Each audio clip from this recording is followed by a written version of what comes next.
Chapter Chatushloki Bhagavatam, very very important.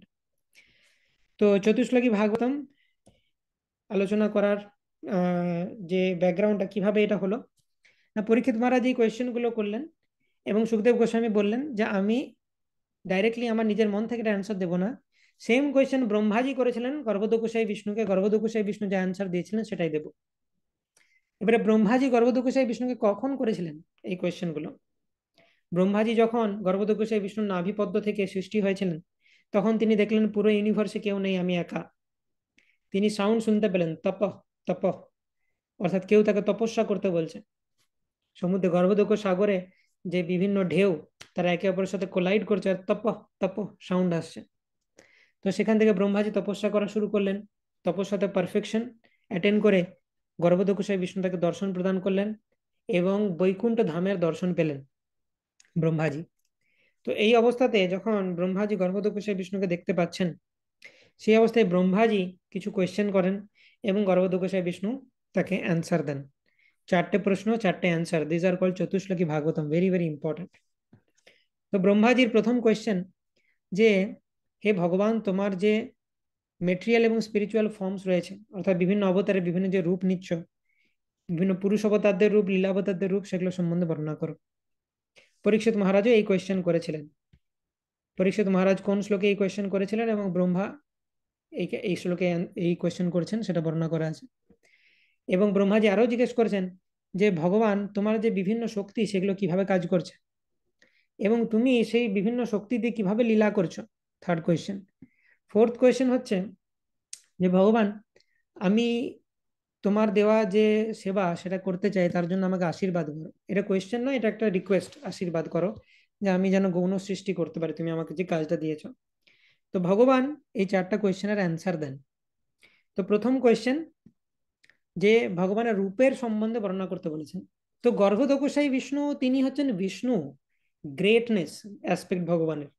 তিনি বেশি কথা বলবেন না, খুব কম কথায় বলে দেবেন, তোমাকে বুঝে নিতে হবে, ওই কথার মধ্যে অনেক কিছু লুকানো আছে। এই ব্রহ্মাজিকে গর্ভদকুশাই বিষ্ণু যে চারটি শ্লোক বলেছিলেন, তো সেই চারটা শ্লোকই ব্রহ্মাজি এক্সপান্ড করলেন নারদমুনিকে, নারদমুনি এক্সপান্ড করলেন ব্যাসদেবকে, ব্যাসদেব সেটা পুরো শ্রীমদ্ ভাগবত লিখে দিলেন। তো এই চারটা শ্লোকের হিডেন মিনিং প্রচুর রয়েছে, সম্বন্ধ, অভিধেয় এবং প্রয়োজন জ্ঞান রয়েছে এর মধ্যে। তো ভগবান প্রথম প্রশ্নের উত্তরে বললেন যে তুমি আমার ফর্ম সম্বন্ধে জানতে চাও, আমার রূপ সম্বন্ধে জানতে চাও। তো আমার রূপটি হচ্ছে এমন একটি রূপ যেটি সৃষ্টির আগেও আছে, ধ্বংসের পরেও থাকবে, বাস এইটুকু। এর মধ্যে এবার তুমি বুঝে নাও কি বলতে চাইছে। এর মানে হচ্ছে ভগবানের রূপ ট্রান্সেন্ডেন্টাল, ভগবান থ্রি মোডস অফ মেটেরিয়াল নেচারের মধ্যে নয়, ভগবান তার অন্তরঙ্গা শক্তির দ্বারা নিজেকে প্রকট করেন, প্রচুর পারপাট রয়েছে এর। নেক্সট কোয়েশ্চেন যে ভগবান, তোমার এনার্জি গুলো কিভাবে কাজ করে সেটা সম্বন্ধে বলো। ভগবান বলছেন সবকিছুই আমার এনার্জি। সেটা তিনি ঘুরিয়ে বলছেন ভগবান, কৃষ্ণ ডাইরেক্টলি বলবে না কোনো কিছু। ভগবান বলছেন যে ব্রহ্মা, যদি তুমি এরকম কিছু আবিষ্কার করতে পারো যেটা আমার শক্তির বিকাশ নয়, তাহলে তুমি ইলিউশনে আছো। এবার এটির মাধ্যমে তোমাকে বুঝে নিতে হবে যে ভগবান কি বলতে চাইছে। ভগবান বলছেন যে তুমি যদি এমন কিছু খুঁজে পাও যেটা আমার শক্তির প্রকাশ নয়, তাহলে তুমি মায়াতে আছো। তার মানে কি, ভগবান বলতে চাইছেন তুমি এমন কিছু খুঁজেই পাবে না যেটা আমার শক্তির প্রকাশ নয়, তার মানে সবকিছুই আমার শক্তির প্রকাশ। তার মানে তুমি এই জগতে যা কিছু দেখছো সেটা হচ্ছে মহামায়া শক্তির প্রকাশ, যা কিছু স্পিরিচুয়াল পাস টাইম দেখবে সেটা যোগমায়া শক্তির প্রকাশ। এবার আমার শক্তি বিভিন্ন ধরনের, যোগমায়া শক্তি সেটা অন্তরঙ্গা শক্তি, মহামায়া হচ্ছে বহিরঙ্গা, জীব হচ্ছে তটস্থা। অন্তরঙ্গা শক্তির মধ্যে রয়েছে লাদিনী, সম্বিত এবং সন্ধিনী ইত্যাদি বিভিন্ন ডিভিশন রয়েছে, কিন্তু ভগবান খুব শর্টে বলবেন। থার্ড কোয়েশ্চেন যে ভগবান আপনি কিভাবে বিভিন্ন লীলা করেছেন এই জগতে, আপনি স্পিরিচুয়াল পার্সোনালিটি হয়েও কিভাবে এই জগতে লীলা করছেন। তো ভগবান বলছেন আমি সবকিছুর ভেতরেও আছি, বাইরেও আছি, ঠিক যেমন পঞ্চমহাভূত ভেতরে থাকে বাইরে থাকে। এই দেহের মধ্যেও আর্থ, ওয়াটার, ফায়ার, এর ইথার রয়েছে, ভূমি, অপ, অনল, বায়ু, খাম, আর দেহের বাইরেও রয়েছে। তো সেইভাবে ঠিক আমি সবকিছুর ভেতরেও রয়েছি, প্রত্যেকটি অ্যাটমের ভেতরেও রয়েছি, আবার বাইরেও রয়েছি। তো এইভাবে আমি সব জায়গাতে আছি, তাই আমার এই জড়জগতের সাথে ওতপ্রোতভাবে আমি জড়িত। তো এই জড়জগতে লীলা করতে আমার কোনো সমস্যা নেই। এবং যখন ব্রহ্মাজি জিজ্ঞেস করলেন যে আমাকে গাইডেন্স প্রদান করো, আমি তোমার দেওয়া সেবা করে যেতে চাই, তো ভগবান বললেন ভক্তিযোগ করো, ভক্তিযোগ হচ্ছে বেস্ট সাধনা। তো প্রথম যে দুটো শ্লোক যেখানে ভগবান তার রূপ সম্বন্ধে বলেছেন এবং তার শক্তি সম্বন্ধে বলেছেন, দ্যাট ইজ সম্বন্ধ জ্ঞান, ভগবানকে জানা। চতুর্থ শ্লোকের যে অ্যান্সার দিয়েছেন, ভগবান বলছেন ভক্তিযোগ করো, দ্যাট ইজ অভিধেয় জ্ঞান। এবং তার মাধ্যমে তুমি একটা ভিশন লাভ করতে পারবে, ভগবানকে অন্তরে এবং বাইরে দেখতে পারবে, দ্যাট ইজ পিওর ডিভোটির ভিশন। সেই ভিশন যখন তোমার মধ্যে চলে এসছে, তার মানে অলরেডি কৃষ্ণ প্রেম প্রাপ্ত হয়ে গেছো, দ্যাট ইজ প্রয়োজন তত্ত্ব। তো এই তিনটে জিনিসের অনেক হিডেন মিনিং রয়েছে। এটা যে সম্বন্ধ জ্ঞান, এটা অভিধেয় জ্ঞান, এটা প্রয়োজন জ্ঞান, সেটা বোঝার জন্য আমাদের আচার্যদের কমেন্ট্রি দরকার, নাহলে ভগবানের কথাকে ডিকোড করতে পারবো না আমরা। ঠিক আছে, তো এইভাবে বর্ণনা করা হলো চতুশ্লোকী ভাগবতম।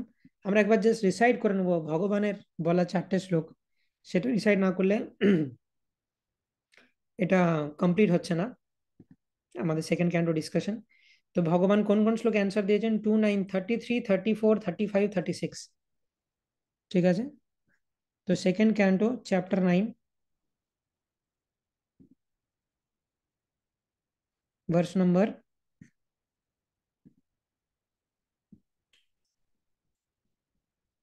হোয়াট ইজ দিস, হ্যাঁ, 33 থেকে স্টার্ট হচ্ছে। তো ভগবান উত্তর দিচ্ছেন ব্রহ্মার কোয়েশ্চেনের। अहमेवाशमेवाग्रे नान्यद्यत् सदसत्परं पश्चादहं यदेतच्च यो वशिष्येत सोऽस्म्यहम्। আমার রূপের ব্যাপারে জানতে চাইছো? অহম এবাসম এবাগ্রে, আমি সবার অগ্রে ছিলাম। নান্যজ্জাত সদসৎপরম, তখন আমি ছাড়া কেউ ছিল না। পশ্চাদহম যদেতচ্চ ইয়ো বশিষ্যেত সোऽস্ম্যহম, সব এই মেটেরিয়াল ক্রিয়েশন গুটিয়ে যাওয়ার পর যে পড়ে থাকে সেও আমি। দিস ইজ ভগবানের অ্যান্সার। এবার বুঝে নাও আমার রূপ তাহলে কিরকম। তার মানে আমার রূপটা জড় নয়, ট্রান্সেন্ডেন্টাল। তারপর ব্রহ্মা জিজ্ঞেস করছেন, ভগবান তোমার শক্তির ব্যাপারে কি ব্যাপার? শক্তি ঋতের্থম যৎ প্রতীয়েত না প্রতীয়েত চাত্মনি তদ্বিদ্বৎ আত্মনো মায়াম যথা ভাসো যথা তমাম। তুমি যদি এমন কিছু খুঁজে পাও ব্রহ্মা যেটা আমার সাথে সম্পর্ক নেই, তার মানে যেন তার কোনো বাস্তবতা নেই, সেটাকে আমার মায়া বলে জেন। তার মানে এই জগতে যা কিছু দেখছো সবই আমার শক্তির প্রকাশ, এমন কিছুই নেই যেটা আমার শক্তি নয়। তো ভগবান তার শক্তি সম্বন্ধে বললেন। নেক্সট, ভগবান আপনি কিভাবে জড়জগতে লীলা করেছেন?